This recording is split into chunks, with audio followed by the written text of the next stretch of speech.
Hi friends, అందరికీ నమస్కారం. కూటమి ప్రభుత్వం అధికారంలోకి వచ్చిన తర్వాత వైసీపీ నేతలు, కార్యకర్తలు, వైఎస్ఆర్సీపీ సపోర్టర్స్పై దాడులు విపరీతంగా ఉండటంతో రంగంలోకి దిగిన వైఎస్ జగన్, పవన్ కళ్యాణ్, చంద్రబాబుకు స్ట్రాంగ్ వార్నింగ్ ఇచ్చారు. దానికి సంబంధించిన పూర్తి వివరాలు ఏమిటో ఈ వీడియోలో చూద్దాం. వీడియోస్ లైక్ చేయండి, అలాగే ఛానల్ సబ్స్క్రైబ్ చేసుకోండి. వీడియో స్కిప్ చేయకుండా చూస్తే పూర్తి వివరాలు అనేవి మీకు క్లియర్గా అర్థమవుతాయండి. వీడియోకి ఒక లైక్ కొట్టండి. ఇక లేట్ చేయకుండా వీడియోకి వెళ్ళిపోదాం.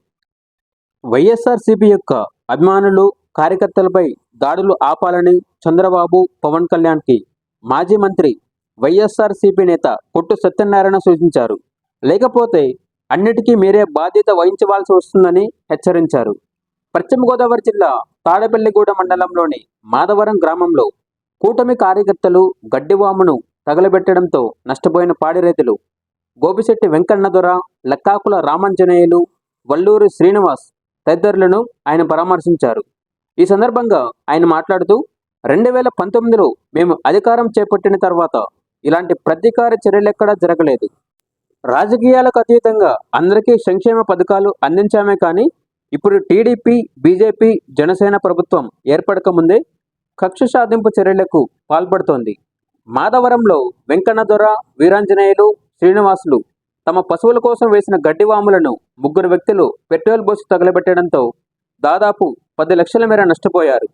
ఈ దాడులను చంద్రబాబు, పవన్ కళ్యాణ్ ప్రోత్సహిస్తున్నారా అని కొట్టు సత్యనారాయణ ప్రశ్నించారు. కాగా ఈ ఘటన వల్ల సమీపంలోని చర్చి గోడ బీటలు వారడంతో పాస్టర్ డి ప్రభాకర్కు కొట్టు సత్యనారాయణ 10,000 ఆర్థిక సహాయం అందజేశారు.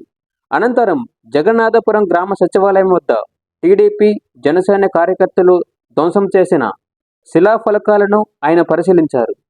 ప్రభుత్వ ఆస్తులను ధ్వంసం చేయడానిక ప్రజలు అధికారం కట్టబెట్టింది అని చంద్రబాబు, పవన్ కళ్యాణ్ని ప్రశ్నించారు. సచివాలయాలు, ఆర్బీకేలు తదితరాల ద్వారా పరిపాలనను ప్రజలకు చేరువ చేశామన్నారు. కానీ ఇప్పుడు వాటిని కూడా ధ్వంసం చేస్తున్నారని ఆగ్రహం వ్యక్తం చేశారు.